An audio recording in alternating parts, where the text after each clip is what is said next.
Welcome to the 15th and final episode of the 4th series of the Women in CX podcast, a series dedicated to real talk conversations between women in customer experience. Listen in as we share our career stories, relive the moments that shaped us, and voice our opinions as loudly as we like about all manner of CX subjects. I'll be your host, Clare Muscutt, and in today's episode, I'll be talking to an awesome community member from South Africa. Let me introduce you to today's inspiring guest. Now the Managing Director of Torch Solutioneers, a digital transformation consulting practice, she started her career as a science teacher before moving into telecommunications. She recently completed her MBA with the Gordon Institute of Business Science, focusing her master's thesis on measuring the success of digital transformations. Consulting with organisations in South Africa on their digital transformation strategy, leading with a customer-centric focus, her personal mission is to lead impactfully and make a difference. Please welcome to the show, CX sister Anne Gray. Hi Anne. Hi Claire. How are you doing today? I'm really good. It's a chilly day in Johannesburg, but other than that, it's all good. Well, welcome to the Women in CX podcast. Thank you. It's really nice to be here and such an honor to be featured. And welcome to everybody listening along at home as well. So we may as well just dive straight in with the question that I ask every guest that comes on the show. And that is quite simply, how did you find your way into CX and where you are today? So I think that if I look back on my life, I actually think I have always had a spiritual calling towards excellence. I have fine tastes, beer budget, but champagne taste. I'm that annoying friend that will walk into a venue and see all the things that are wrong and want to fix them. And when I finished school, I worked in a jewelry store in retail over Christmas. And I learned about the importance of keeping the glass counters clean, about cleaning the windows, about wrapping bows, about folding things and using double-sided tape on gifts. And it kind of just went crazy after that. But after I finished university, I then worked in a restaurant, and it was a brand new concept that was just being launched, and they were bringing it up to Johannesburg. It had been launched successfully in another part of the country. They were bringing it up to Johannesburg, and I got the very best training from those restaurateurs who had come up with this concept. And I got a glimpse into how brands are created, how much research had gone into the menu. I got an understanding for why the representation of the brand through the people, through the food, through the menus, to the cleanliness was so important, and how giving good service is fine, but giving consistent service, consistently good service becomes the differentiator. And I worked for that restaurant for 1 or 2 months before being promoted to the front of house manager, because I just got it. I just understood that consistently good service is a differentiator. So fast forward several years, finished university and lived in London for 3 years, was the service director for Hillsong Church out of the Tottenham Court Road Theatre, and was responsible for delivering a lot of what happened behind the scenes for 3 out of 5 services. And lots of small details had to be taken care of, and coordinating all of those moving parts. And I mean, Hillsong had a high standard, probably still does have a high standard of excellence back then.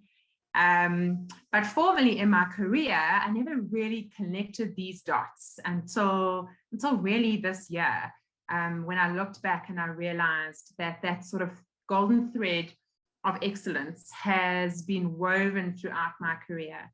And in about 2015, I was responsible for creating a product in my company, Torch Telecom's Lifecycle Management, which was basically a managed services product, managing cell phones or mobile phones and data cards for large corporates here in South Africa and globally. So we worked with the likes of G4S, Ericsson, and Afrox, so brands that are internationally known.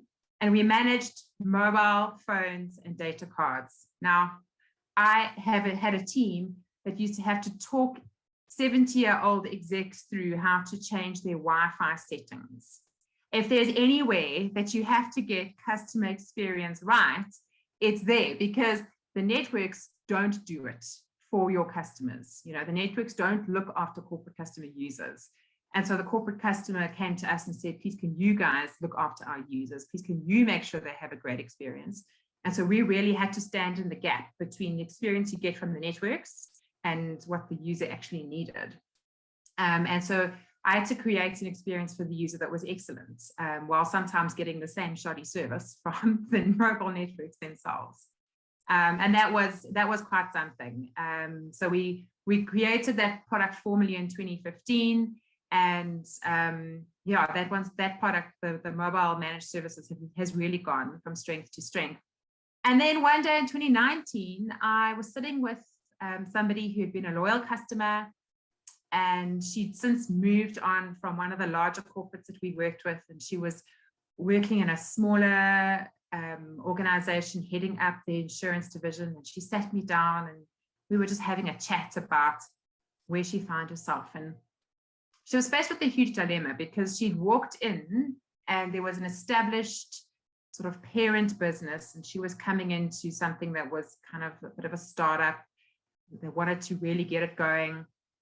And there was an IT department, and they were getting going with their digital transformation. And she said to me, how do I measure the success of this transformation? How do I know that the IT departments are going to get this digital transformation right? From the perspective of, is what they are trying to transform actually going to move the dial on the organization's strategic objectives? And so as an insurer, the organization's strategic objectives is sales, retentions, and service. But she wasn't sure whether or not what they were doing was actually going to achieve anything there. So we had a chat, and we decided the best way to do this was actually going to measure the customer's journey, and say, well, where are those customer touch points that could be transformed digitally? And where are those service inflections that could be enhanced through a digital transformation to sort of up your game?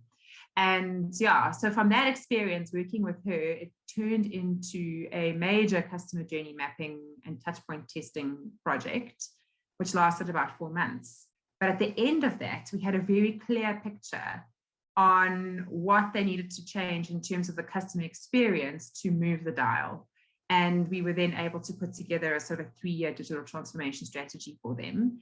And from that experience, I developed my customer experience-led digital transformation strategy methodology, which is now what I consult on and also offer coaching to CXOs on. Wow, what a journey. Yeah, I think I really recognize that commitment to excellence appearing early on, and the desire to make things as great as they possibly can be, or you know, whether it's in my own work or the work I've done through customer experience, but also hospitality. We have that in common. I also worked in the first pilot concept of a branded restaurant. I was the general manager at the time of that one. But getting to see kind of how brands evolve and brand standards are created, and like this, because they're kind of like innovation labs, aren't they, at the start, and figuring out how you can scale out that brand. That really resonated with me. And yeah, like founding and building your first company, that's super exciting. And the fact that it led you to developing your own model of customer-centered digital transformation, super cool. And I'm going to ask you loads more questions about that model specifically later on. But yeah, you joined the community. How long ago is it now? Like 5 months? Yeah, I think I joined in January or February of 2022. Yeah. Yeah. Do you remember when we first met? Yes, I do. You were looking after Buster. Yeah. So my horse got sick over Christmas, for anyone who doesn't already know. So we're like, yeah, I was having to nurse the horse, but continue to grow Wicks at the same time. And I was having onboarding meetings literally from the stables. So yeah, so Anne got to, yeah, my gumboots. So Anne got to talk to me and Buster, who was like next to me in the stable when we met. So yeah, not sure what you thought about that as a onboarding experience, but you're still here, so must have been good. And what's it been like for you, kind of like now being around lots of women on a similar path? Sure. I think I've really, really benefited from being part of the community, because I struggle to find a lot of information on customer experience sort of out there and online. There's not a lot available, and there's not a lot of customer experience professionals yet in South Africa creating that sort of forum or that buzz. So I must say, what I've really enjoyed as well is being challenged and being held accountable. So I joined this because of the Solutioneers startup. I joined the Solopreneurs group, and I sort of meet with Emily once a month Cool. during one of the, it's just during the usual Solopreneur sessions. But I found that sort of able to sort of sit with her, create some goals, and then work towards achieving those goals. So it's great to have somebody who understands what it takes to be a solopreneur in this space. And it's great to have somebody who understands, what the next thing is. They're just sort of 3 or 4 steps ahead on the journey, but they know what the next thing you need to do is. I've also found it to be an incredibly supportive space, in that people aren't trying to hide the information. There's that abundance mindset, there's enough for all of us. And so we can share this information openly with one another, because the success of you is as important to me as my success. And I think that's something very valuable, and a real sort of that abundance mindset is something to really treasure, within the group. And then obviously the access to all that content. The content in the Academy has revolutionized my marketing approach. And since joining the forum, I've had more speaking engagements in the last 2 months than I've had in the last 5 years. Wow. Which is one of my objectives. So I've definitely benefited. And I know that there's still lots of untapped value for me to uncover in the forums. And I think that sort of, as you ask a question, people direct you to the right article, because they know what you need to go and read. So you're not sort of, you can sometimes feel like you're swimming in an ocean of content, right? But you ask a question, you get pointed in the right direction. So yeah, I can tell you, Claire, that my annual renewal's already been budgeted for next year. Amazing. Well, I'm very happy to hear that. But yeah, like I think that the point that you made around like finding someone who's just a few steps further on the journey than you is one of the most valuable things that you can experience, whether you're on the business side or on the self-employment journey. And that's been a true pleasure of mine, is now, because I get to meet everybody as they join, being able to connect women together where I hear similar stories, and being able to be that kind of matchmaker has been phenomenal. And yeah, big shout out to Amelie Burens, who does an amazing job leading our solopreneurs group. She's a fabulous woman indeed. So let's talk about kind of some of the challenges then. We've talked about a lot of the great stuff there, but what's one big challenge that you've had to overcome in order to become the woman that you are today? Without a doubt, the biggest challenge of my life has been my infertility journey. So I put off having children for sort of 5 years after getting married. And then around the age of 30, I realized that getting pregnant was not going to be as simple for me as it is for other people. And some people stop the pill, have lots of sex, get pregnant, and it just all works according to plan. But and being an A-type personality, for things to not work according to plan was completely devastating for me. I decided I'm going to be married for 5 years, and then I'm going to get pregnant, and this is what my life is going to look like. And so all of a sudden, my wonderful 5-year plan fell out the window. And my husband and I both had challenges. There were challenges on both of our sides. I had undiagnosed endometriosis that I'd been living with for who knows how long, as well as luteal phase defect, which is basically that your body doesn't produce enough progesterone to hold on to a pregnancy. And what my lovely fertility specialist called implantation issues, which is just, we don't really know what's wrong with you, so we'll call it that. And then, so my husband had been a professional cyclist, so he had some damage.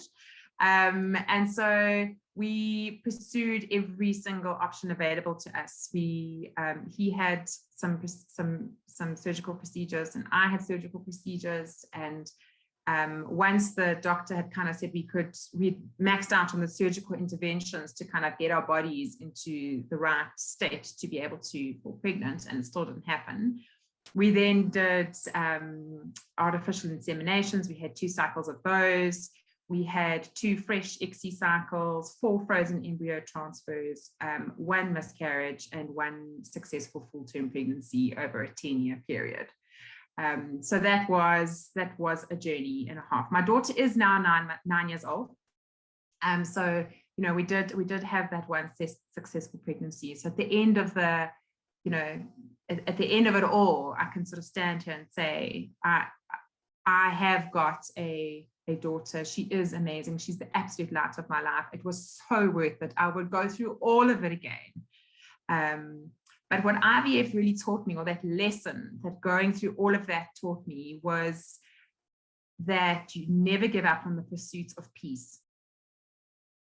Once that mothering switch within me had turned on, there was nothing I could do to satisfy that sense of lack of peace that being void of a child brought me. I absolutely had to find a way. As financially costly as it was, in South Africa, IVF is not paid for by the state, and it's not covered under medical insurance whatsoever. So every injection, every procedure is paid for out of pocket. But as financially costly as it was, and as emotionally challenging, as physically demanding as the treatments and injections were, the special eating plans, the endless research, there was just no way. I just could not give up. I didn't have peace about giving up. And once my daughter was born, and then after several more failed attempts to have a second child, at the age of 40, I decided I wanted my next 10 years to look different from what my 30s had looked like. And so I gave myself permission to be at peace with only having 1 child. This is not the norm in our community. The majority of our friends have 2 or more children. We have family members who have got 4 children in their family, and you know, we've been asked questions like, why don't you adopt your second child? And we just didn't feel at peace with that either. And so we just gave ourselves permission to be okay with only having 1 child, because my heart is at rest. I am at peace with that decision. And I didn't want my 40s to look like my 30s looked. It was a struggle. And so I really have a sense of peace now about laying that down and about getting on with the rest of my life. But yep, for 10 years, my life came to pretty much a standstill while I pursued that peace and got it. You know, we found it, but it came at a great cost. But I would do it all over again. Wow, that's one incredible story. And spending 10 years in that space of the pursuit of peace, finding eventually, you know, a lot of people don't get to that point, do they? Like getting the child, having your daughter was incredible, and they're trying to go again. But like you said, you discovering endometritis that you didn't know you had, and I think for me it really resonates as a single woman who is 40, who has put off having kids and getting married, and actually even having a relationship because she's been too busy building a career and building the business of her dreams instead. That you don't actually know until you try whether or not it's going to be difficult, right? So like I haven't had that mothering switched on yet, but I'm absolutely petrified that I will not have the option.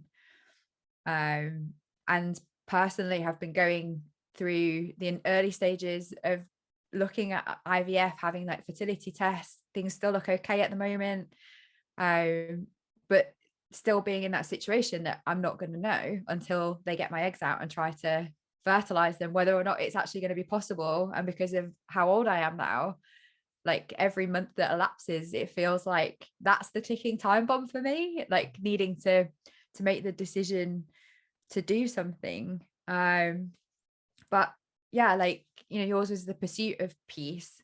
Mine's the fear that like I would not be at peace if I didn't have a family at some point. And I don't, and it's not now, it's definitely not now. I'm about to scale up my business, but we aren't blessed with infinite time to make these decisions. And it's really, really, you know, something that I think we should talk about more. But there's so much shame kind of wrapped up in women and fertility, right? Like that, because there's a societal expectation that because we can have children we should.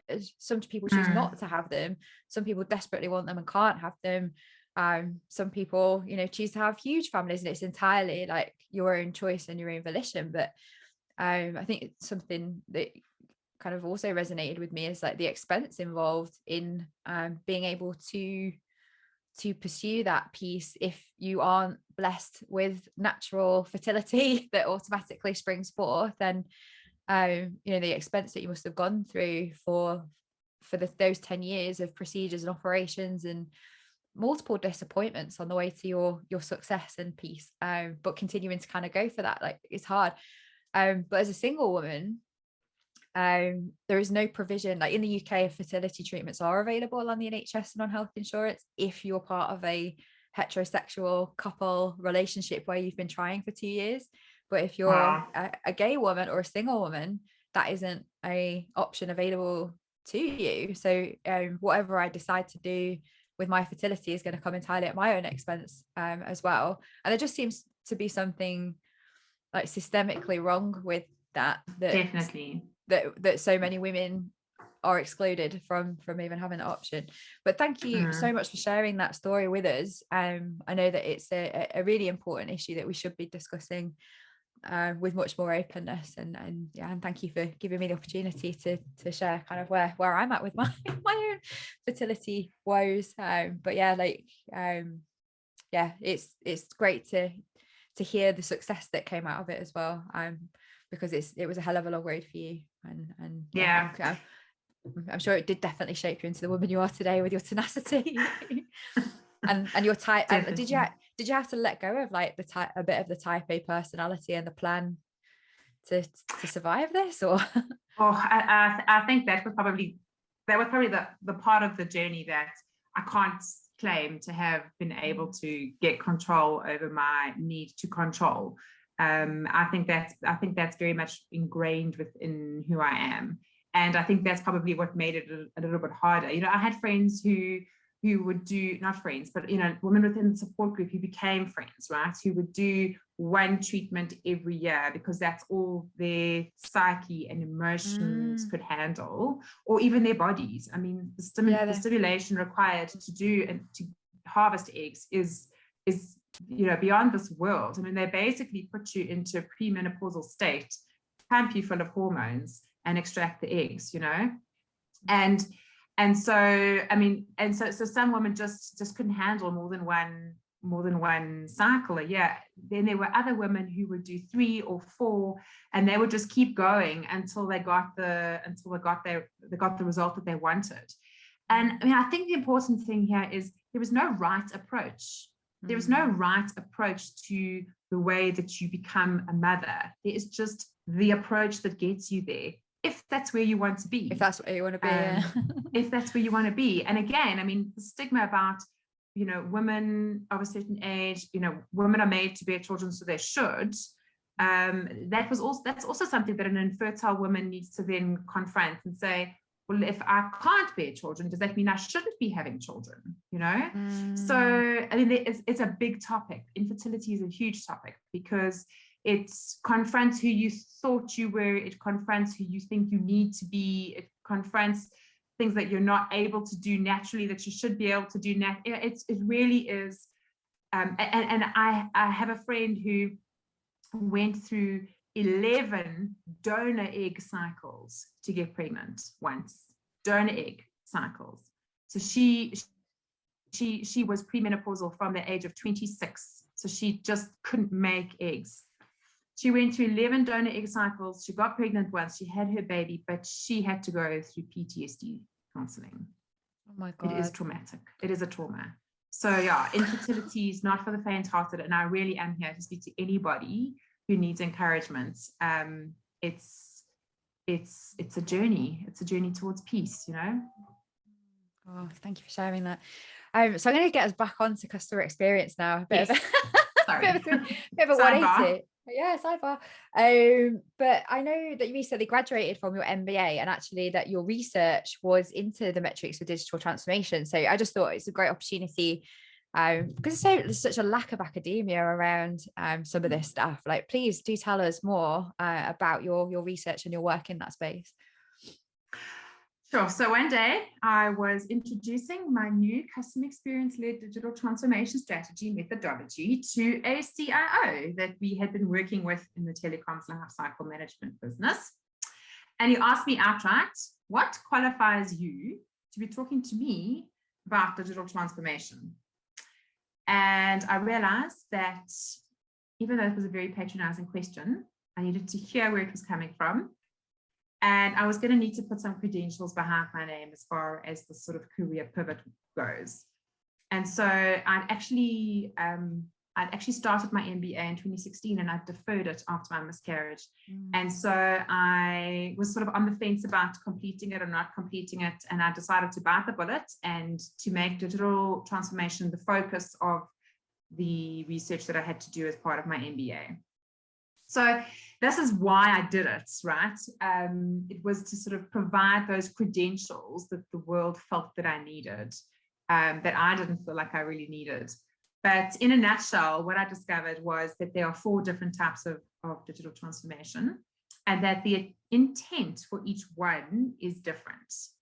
And I said to myself, if there are 4 different types of digital transformation with 4 different intents, then potentially we have 4 different ways of measuring digital transformation success. And so the first one, business process efficiency digital transformation, that one really looks at optimizing processes for cost savings and increased throughput. And so for me, I felt that financial performance metrics there would be what people were focusing on. Then you have the customer-oriented digital transformation, which looks at changing the experience of the customer, looks at enhancing the interactions with business. And so there I felt that you would probably find that your customer and marketing metrics would come into play more than anything else. And then there was the business model digital transformation. So this is where we're creating new products and services that are of value to the customer by leveraging emerging technologies and digital economies, creating platform businesses, that kind of thing. And here I felt that you would have, again, your financial performance metrics featuring, as well as your innovation metrics, creating new competencies within an organization. And then lastly, you have your organizational digital transformation. So this is the 4th type, and this is where you're creating a transformation that transforms an organization so that it can leverage digital technologies and reorganizes the organization around digital technologies for its ongoing success. And so what I wondered was, what will I find if I look at the success metrics across these different types of digital transformation? So I interviewed CIOs, CEOs, chief marketing officers, procurement officers across different organizations in South Africa. And what I discovered was that financial performance metrics are the primary metric utilized for any digital transformation. And that is the most important thing to the organization. And that's what they start off promising at the beginning. But unfortunately, you don't get to measure that until you've actually launched it. And that can sometimes be a 3-year project. And so then your innovation metrics and your information systems success metrics, project management metrics started to backfill where you couldn't measure financial performance yet. And the innovation metrics and the information systems metrics weren't secondary to financial performance. They became as important because the success of that project couldn't be measured until sort of once it was delivering the value that it needed to deliver. But as a customer experience professional, what was interesting for me was that while it wasn't used to the same extent, it was customer and marketing metrics were used in any digital transformation that touched the customer, either by accident or on purpose, but they did feature, but not to the extent that I expected them to, even within customer-oriented transformations. It's super interesting, and I'm fascinated by this stuff. Like personally, I think transformation and digital transformation are just two words stuck together, and actually trying to do things on that scale that are transformative actually cause more problems than solutions. And that's the voice of experience, having worked business side, where projects take way too long to do, and by the time you've actually delivered that size of change, customers have already moved on and want something else anyway. So but the financial metrics are always going to be lagging, aren't they? So you have to kind of be able to move with agility, test and learn as you go, and there's so many input metrics that rely on marketing and customer to be able to indicate likely outcome to bigger financial performance metrics in the longer term. Exactly. But what we see in like the customer experience world is an obsession with customer satisfaction, for example, which doesn't really make sense, because like you could drop your price and customers would be more satisfied. That isn't necessarily a customer experience metric at all. And without meeting the needs of customers through products and services we offer, even like customer experience is secondary to having a solid offer and proposition. So like I really do get that. I'm going to quote your kind of terms here, but like I really do get business process efficiency transformation. If there's a digital way to do it that saves cost, like I really do get that. I really do get finding the midpoint between doing that in a way that actually delivers better value for customers. So being customer oriented in the approach to what you select to deliver the business process efficiency.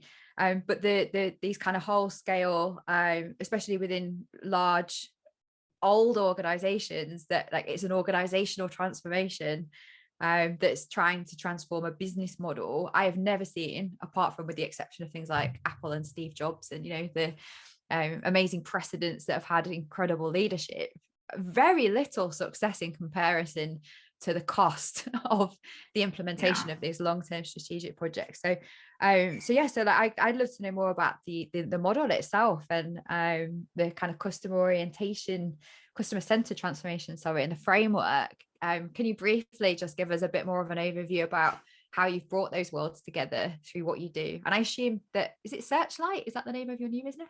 Solutioneers. Solutioneers. Is that like kind of what you're going to be bringing to the market now? Is this data and research backed approach to doing this? Tell us more. Exactly. So what I'm pioneering in my approach to a digital transformation strategy is we start with the customer journey, and we have a look at the journey and we map the whole thing out, all of those touch points from the pre-sale all the way through to post-sale experience.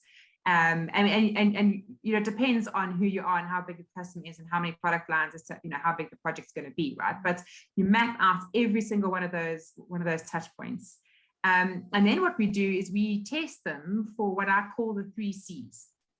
Now, the 3 C's stand for, the first one is context sensitive. So is this touch point sensitive to the customer in their context? So, for example, are you trying to communicate with your customer after hours when you're a traditional in-hours business and the customer's not going to appreciate that? Or would this be context sensitive to have this conversation with your customer?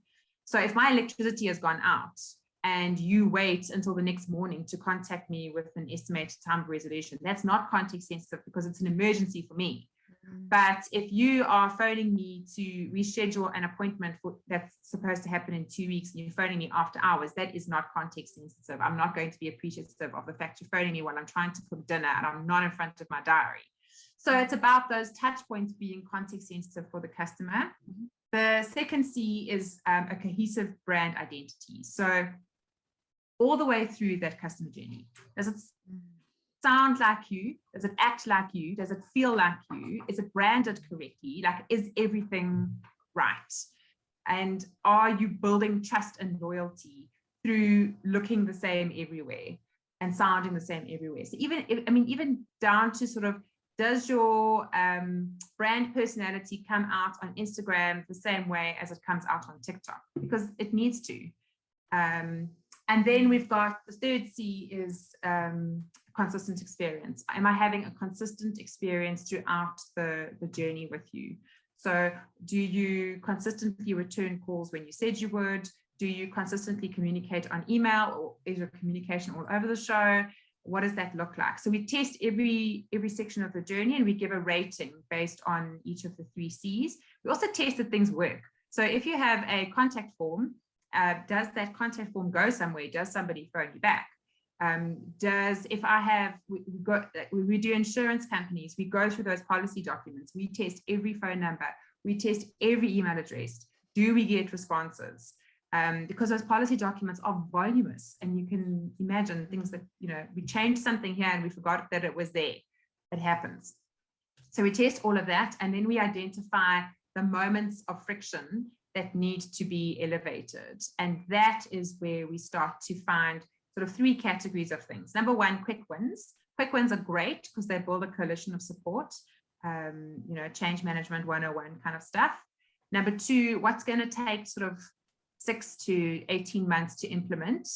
And then number 3, what's your longer term strategy and your sort of third horizon strategy. And through the implementation of the quick wins and people seeing good things happen and changes happen, it builds that impetus for change towards that third horizon. And so that's really the sort of nutshell of the framework that we've put together, and that we're working with organizations to start implementing.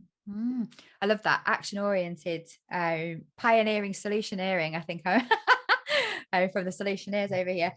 So it was consistent, context specific. What was the third C? Sorry, I missed one. Context sensitive, cohesive brand identity. Cohesive brand identity, yeah. And consistent experience. Yeah. But yeah, really refreshing to hear kind of like the practicality of actually analyzing the touch points, and being able to find those quick win opportunities that build momentum. I think we don't do enough of that, do we? There's a lot of not we personally, but the CX profession, there's a lot resting on creating value for the organization, as back to your initial point of delivering organizational objectives, perhaps through cost saving or retention or at revenue growth, that if we don't kind of tackle that stuff first, we don't get to play or get the ticket to the game to do the bigger, broader stuff. So that's really, really great to hear. So we're out of time, unfortunately. Our listeners have to go. So just to finish off, what would be your one piece of advice or key takeaway for the Women in CX listeners today?